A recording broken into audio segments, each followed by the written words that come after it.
Alam mo ba? Ang Pilipinas ay isa sa pinakaumaasa sa imported oil sa Asia. Halos 90% ng langis ng bansa ay galing sa ibang bansa, karamihan mula sa Middle East tulad ng Saudi Arabia, Kuwait at UAE. Pero may isang malaking tanong ngayon.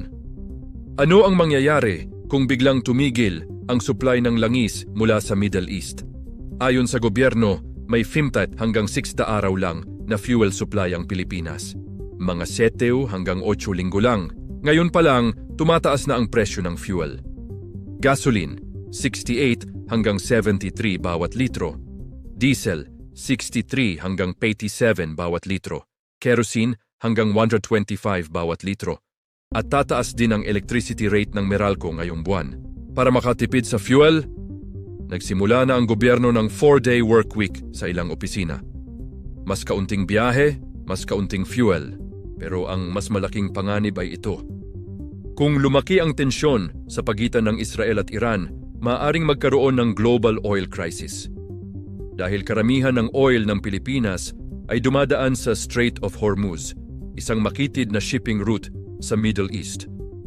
Kung mablock ang rutang iyon, maaaring magkaroon ng fuel shortage, gasolina na lampas 100 per liter, mas mataas na pamasahe at presyo ng pagkain.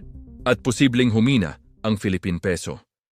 Sa ganitong sitwasyon, maraming tao ang naghahanap ng paraan para makatipid sa energy. Isa sa mga solusyon na ginagawa ko ngayon ay pag-install ng solar energy system. Ipapakita ko sa mga susunod kong video kung paano ito makakatulong sa panahon ng energy crisis. And follow TikTok sa RSI Ninja Manila at YouTube Sharia Manila Ninja V2D para makapaghanda bago dumating ang susunod na krisis.